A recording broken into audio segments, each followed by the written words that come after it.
Ja, ja, Freunde, die ganze Welt spielt schon Pokémon Violet und Scarlet und ich bin hier noch bei Legendarkios unterwegs. Ja. Ist ja irgendwie schon schräg, aber egal. Ich wollte noch ein bisschen was machen. Vor uns nachher wieder auf den Weg machen. Ich hätte gerne einen Sturmschluss beigebracht, wir würden gerne den Flammenwurf noch beibringen. Psychokinese, ich meine, er hat relativ hohe Spezialangriffswerte. Auch schon von Natur aus. Ich würde sagen, das passt soweit. Polar haben wir auch. Gigastoß, Hyperstrahl. Er hat natürlich den Delay nicht in dem Spiel, war. Das ist eigentlich ein Vorteil, aber ich weiß nicht. Eisenstrahl wird auch selten eingesetzt. Es ist so eine Stahlattacke. Wäre so gesehen noch praktisch. Ja, für den Treffercode. Ich müsste irgendwie mit dem gemeißelten Move und so einsetzen. Ich weiß nicht, Freunde, ganz ehrlich. Kann man machen, muss man aber nicht. Das ist, glaube ich, so ein typischer Fall dafür. Aber die tun wir noch beibringen.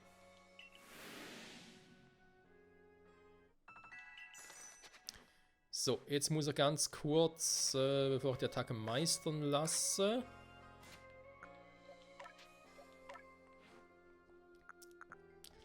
Muss ich denn erstmal gucken. Also, Stromstoß. Natürlich stärker als Donnerschlag. Packen wir rein. Flammenwurfstab, Feuerschlag. Jo. Eisy lasse ich mal. Dafür kommt der Steinhagel raus. Und dann generell eigentlich geil wäre. Ich könnte natürlich auf die spezielle Seite mit Donnerblitz gehen statt Stromstoß.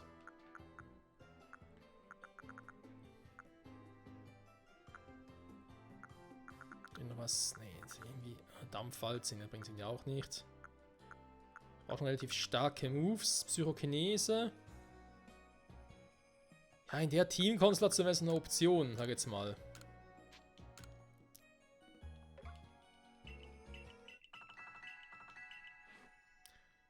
Wer sonst zahlen dem Team kein Pokémon mit dem Psycho-Move hätte. Wenn nachher der Gardevoir rein switchen, wäre es natürlich doof mit jeder Volte, gell? Aber da kann ich ja sowieso dann je nachdem ein bisschen anpassen. Eigentlich müssen wir bei ihm vor allem auch ein bisschen machen.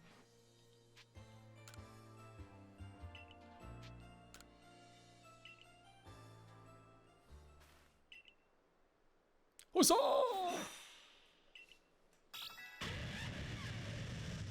Ja, da freut sich einer. Noch ein bisschen mehr meistern, Meister. Nahkampf hat er selber gelernt, wird er auch selber noch meistern.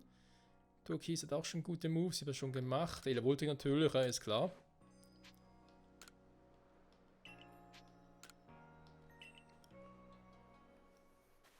Wie viele Samen habe ich überhaupt noch? Meistersamen. Sind es noch ein paar? Ich hoffe schon. Ja, ich finde eigentlich Elevolting schon ein cooles Pokémon. Ja, ich muss ganz ehrlich sagen. Und darf ich vor allem sagen. Da machen wir Flammenwurf.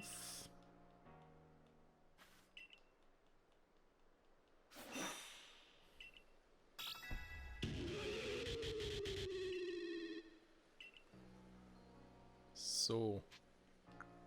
Dann noch den letzten, in dem Sinne eben die Psychokinese.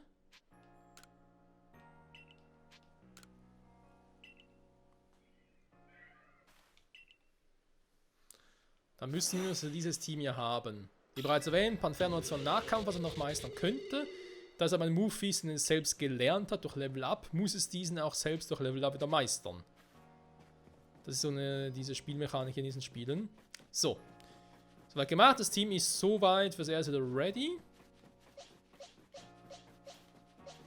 Oder für bereits erwähnt noch ein bisschen was machen musste dran, das ist ganz klar. Jetzt gehen wir zu Diam. Werden ihn mit der anderen Form von Dialga herausfordern. Uralte Siedlung, ja. Ne, ich muss hier hin. Zum Strand. Denn hier soll er ja sein, angeblich. So, da er bereits weiß, was abgeht, kann ich halt schon mal die Pokémon switchen.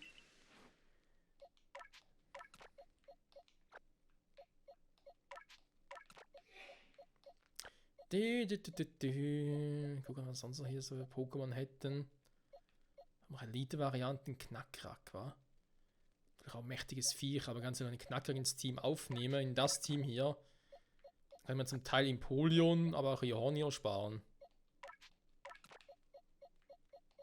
Aber eigentlich eher eben statt Togekiss halt Gardevoir, hätten wir so ein Elite-Team. Wir können auch mal eine Roserade durch Shelterra, beziehungsweise umgekehrt ersetzen. Da sagen, hey, ich nehme jetzt nicht Panferno mit, sondern Lucario. Wenn es gebraucht wird, also insofern. Noch einige Optionen wären da noch vorhanden. Also, das war der Quatsch.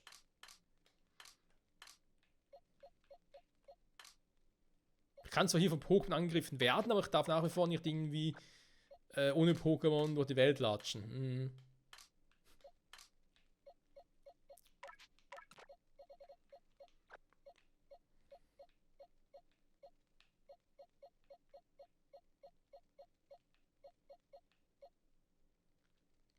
Ich auch schon überlegt habe, dass eigentlich Mammutl hier immer gut reinpassen würde.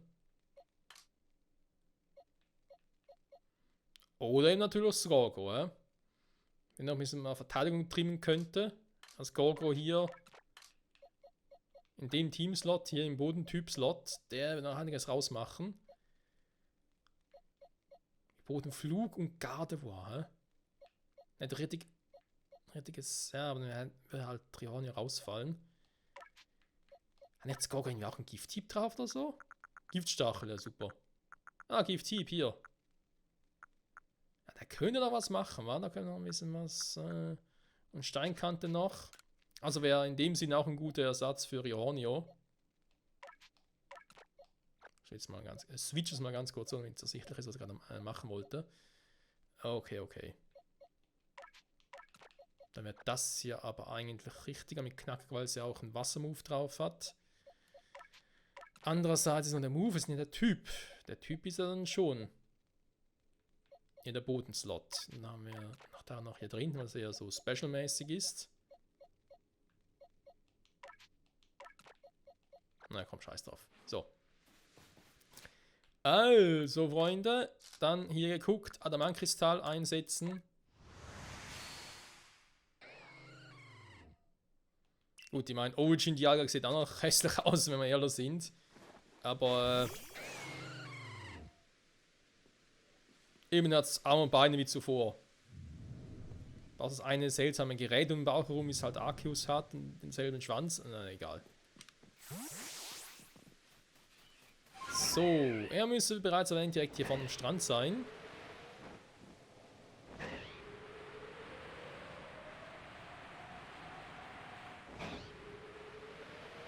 Da ist er auch schon.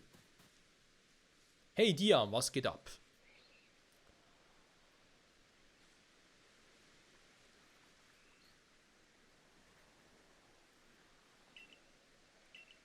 Das Meer verändert sich nie. Es wird nur immer mehr. Mehr und mehr. Seemops. Hallo, Seemops. Aus einer anderen Welt zu helfen? Wow. Hä? Was war das gerade auf den Seemops?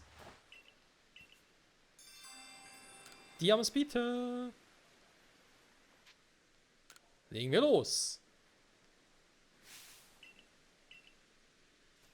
Das ehrwürdige Dialga.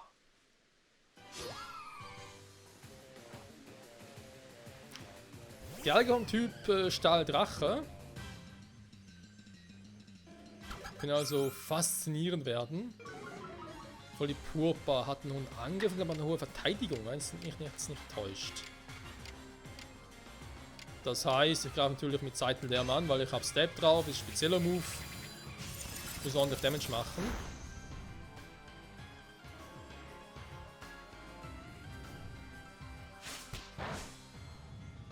Ja, eben Dialga ist mehr auf Verteidigung getrimmt. Ich glaube, generell in der Form hat es auch mehr Defense. Also noch mehr als ohnehin schon.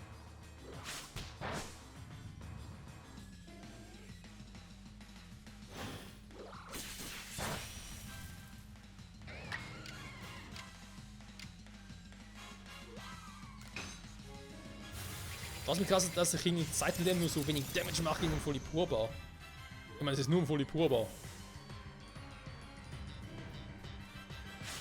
Gucken wir mal an, wie es von der Seite aussieht. Sehr schön. Jetzt du wieder. Was machst du fein nach Taras? Machst du feini? Du bist eigentlich in allen Punkten stark.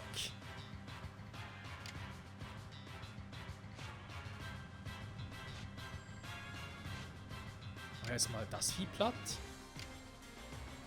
Ja, komm.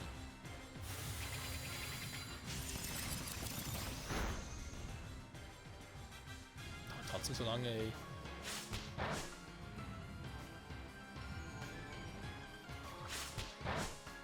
Was kommt mit ihren Speed-Moves?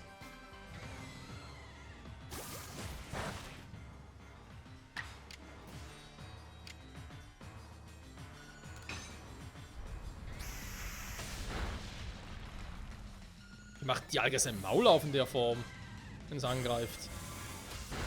Ist ja ganz schräg. Okay, jetzt muss das ja schon mal heilen. Ich glaube das nicht, ey. Ich glaube, ich spinne. Ja, nehmen wir einen Top-Tank.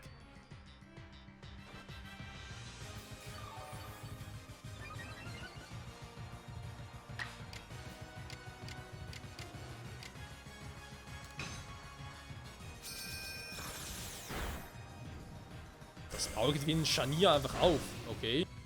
Ist schon leicht schräg. Machen wir Lichtkanonen, noch gar nicht gesehen im Move. Also von Dialga halt. So.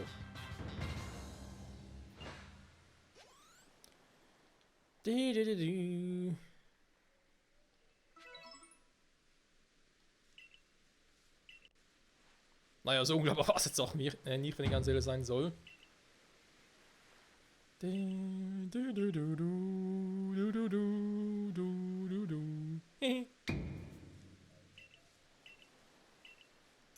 Jo, bis dann, Diam. So, Freunde, damit hätten wir, glaube ich, wenn mich jetzt nicht täuscht, und ich ganz kurz unsere Liste durchgehen mit den Sidequests. Müssen wir eine Nebenmission her alle haben. Die bisher möglich sind. Ne? Es fehlen noch ein paar, auch in der Reihenfolge. Zum Beispiel hier Quest 91 bis 94. Weil wir jetzt 92, 93 hier haben. 91 und 94 kommen dann erst, wenn wir mit der Story weiter sind. Was wir dann in der nächsten Folge sicher machen werden. Endlich mal.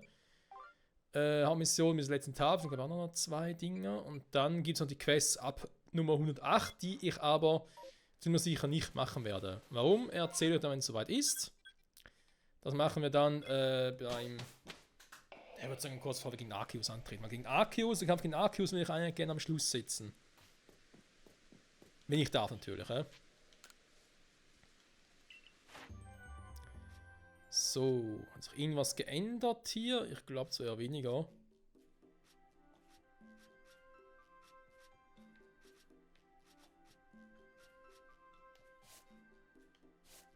Ja, die Form, die Urform.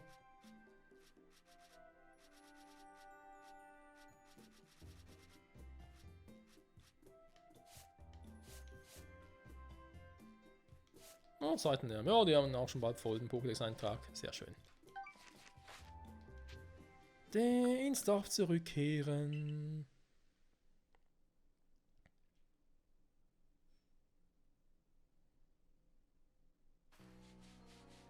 Gut, Freunde. Dann hast du noch gegen die Diam-Truppe. Das wird auch ein lustiger Fight. Aber Pokémon, ja, ich habe Pokémon.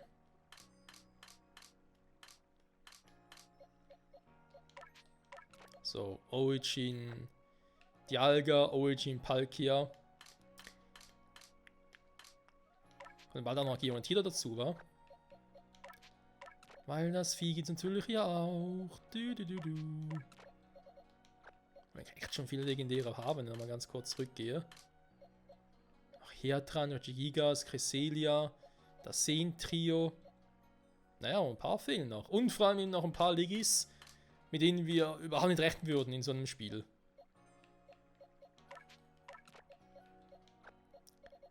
So. Und hier ein Team, wo ich das Gefühl habe, das ist Leveltechnisch, aber auch von den jeweiligen Stärken her sehr gut ausbalanciert. Wo er das Gefühl hatte vor allem. Ob es wirklich so ist, wir werden es gleich sehen. Wenn ich irgendwo einen groben Fehler drin habe. So, man sagen, macht Sherox den Anfang. Eigentlich könnte ich mit Viscoga anfangen, wa? Auch schon lange nicht mehr. Sonst müsste eigentlich echt ein starkes Team sein. Klar, natürlich mit Psychokampf, macht auch einiges her. Lola Vulnona. Ich glaube, das ist ein relativ gutes Mix-Team, was ich hier habe. So. Wettkampffahrt. Trifft eine Wahl. Wir nehmen natürlich den Diamant-Clan dieses Mal. Bist du bereit? Yo. Yo, check it out.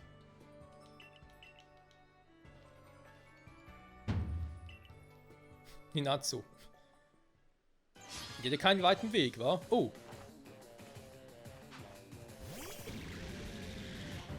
Das fehlt uns ja auch noch, wa? Hisui Dressella. Ah, natürlich. So, zuerst anfangen, du Arschgesicht.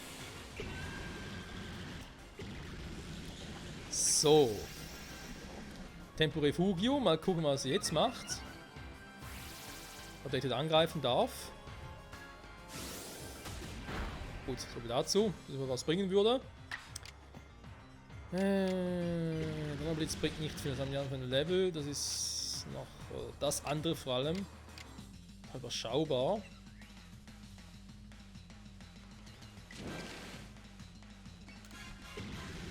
Eventuell schnell zum Zug wird eh nicht passieren, also direkt mal Vollgas.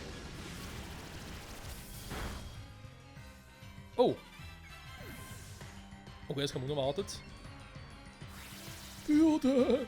Ja, ja, das bringt nicht viel, Kumpel. Zeig es dir mit einem Donnerblitz!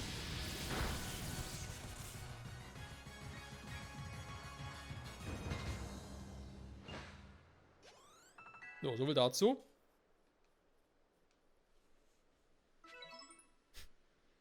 Hat alles Elite-Pokémon außer meinem Starter Tornupto und natürlich Alola Vulnona. Ich war so baff darüber, dass Alola Vulnona im Spiel gibt. Oder die Alola Vulpix-Reihe so gesehen. Ich muss einfach ins Team nehmen. Ist eh eins meiner Lieblings-Alola-Pokémon. So, Skuntank. Ja. Kann ich da noch eins davon mitnehmen? Kann natürlich auch den mitnehmen, wa? Aber nochmal gegen Skuntank eine Runde überleben wird schwierig.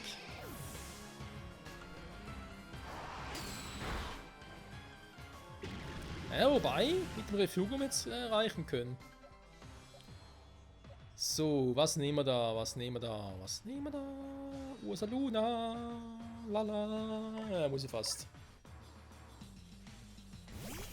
Ursaluna hier in dem Team halt statt dem Eishieb hat er, statt dem Donnerschlag hat er einen Eishieb dabei. Ich finde, passt eigentlich ganz gut. Können auch noch meisten natürlich.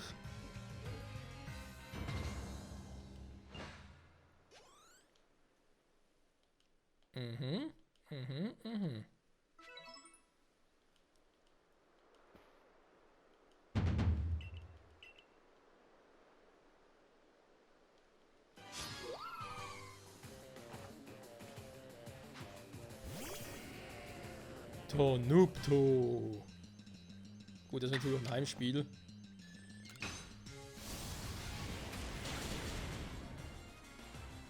Ah, Feuergeist ist schon eine geile Typenkombi.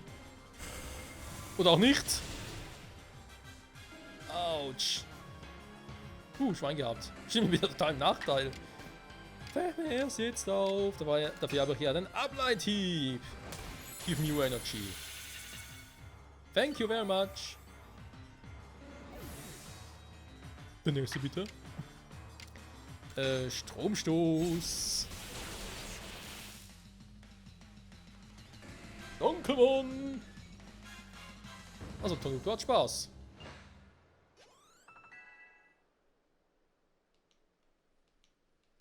Sehr schön, sehr schön.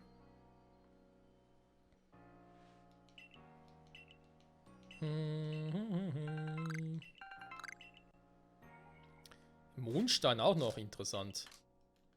Für die Eberbonbons ist man leider nur ein bisschen schwächer, leider. Trotzdem natürlich gerne. Für Viscogar. 13 auf Level 70. Jo. Perfekt.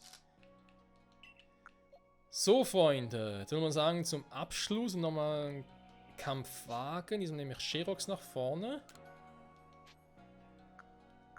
Ein Pokémon-Kampf. Ein 6 gegen 6 und zwar gegen den Boku.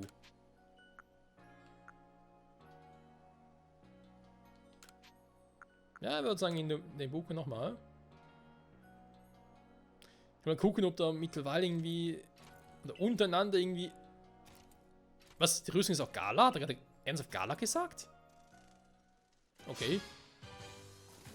Das hat gerade ein bisschen zu schnell geskippt. Wieso weiß der von Gala? Klar, einfach Hisui oder Sinnoh ist auf die neueste Region von allen. Alle anderen gab es schon vorher.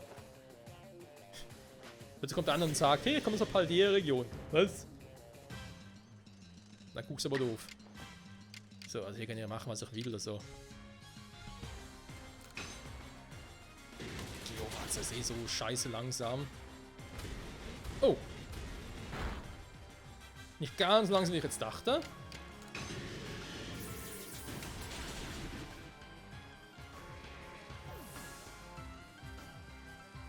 Die können jetzt mit Patronenhieb gegen das Vieh spammen. Aber okay, noch nicht. Uff. Okay. Du willst es, du kriegst es.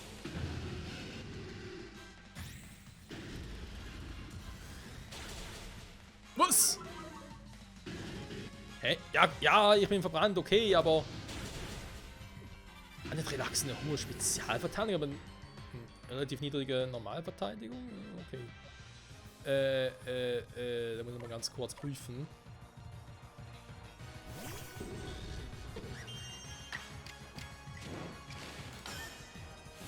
Speedo, Tempo.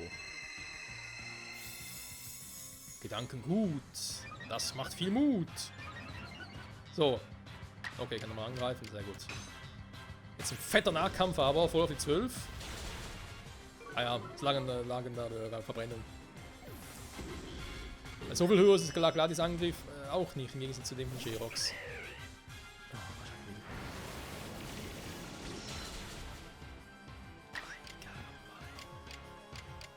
Okay, da habe ich jetzt eine dezente Schwäche, muss ich leider zugeben.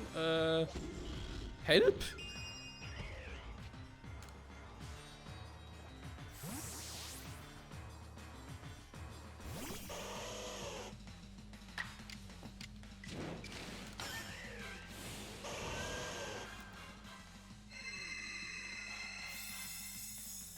Du, Alola Vulnona. Du.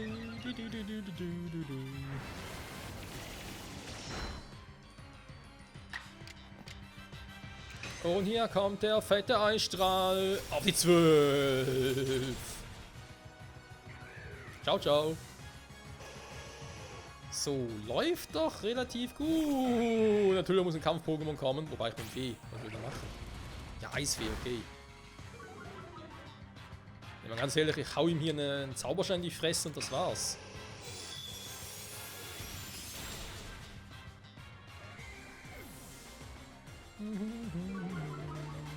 Oh, scheiße. Das ist nicht gut. Oh, Fee gegen Fee. Und tschüss. Nein, okay. Oh, verringert. Hat er das gegen Fee-Pokémon? Nee, natürlich nicht. Warum auch? Haben wir mal eins rein, bevor ich gleich unfreiwilligerweise ausgeswitcht werde. Ja. Oh, immerhin Frostband. Dass der spezielle Drop war. Ich bin auch gespannt, ob es einen neuen Statusveränderungen wie der Schläfrigkeit und Frostbrand auch in Skull and Violet, also in der 9. Generation gibt.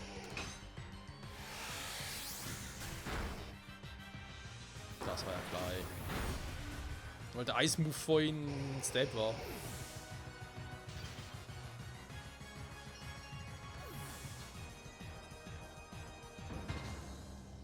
Oh, so schnell kann es gehen. Und Das habe ich aus einem Mitglied des Forschungstrupps auch nicht erwartet.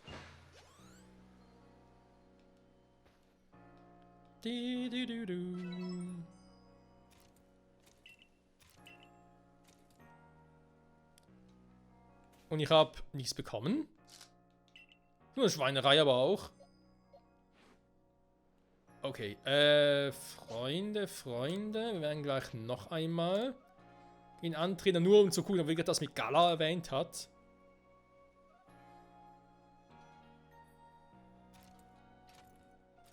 Doch, was ich hier in meinem Leib trage, ist eine traditionelle Rüstung aus Gala. Hat er echt gesagt. Krasse Scheiße, ey. Okay, Freunde, wir machen es jetzt so. Ich werde bereits erwähnt, jetzt offscreen nochmal gegen die Typen hier antreten, weil es gibt schöne Erfahrungspunkte. Alle möglichen Kämpfe austragen, bis meine Teams soweit sind, wo ich sage, ja, passt für mich soweit. Nächste Folge geht es dann mit der Story weiter, sprich wir werden dann mit unseren 4 Holzscheiten zur, wie hieß es wieder, Kogita oder so gehen. Und dann in der nächsten Folge wird es das große Story-Finale geben, bis auf den Kampf gegen Arceus.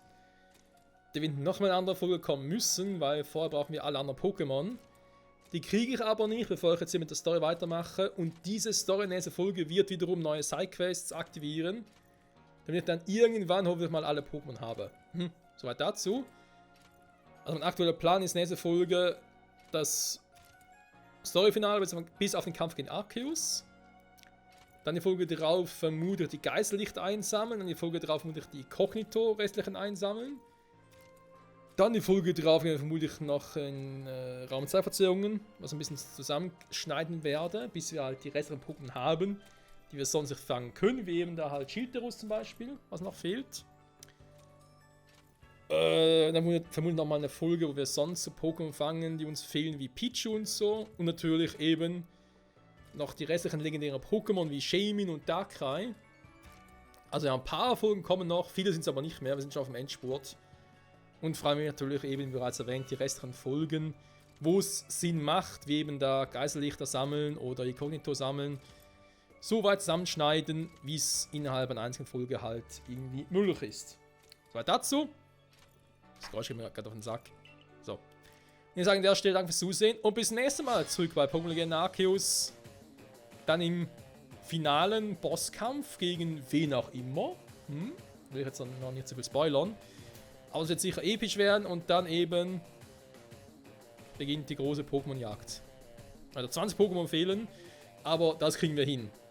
Seid sicher, das kriegen wir hin. Bis dahin, ciao zusammen.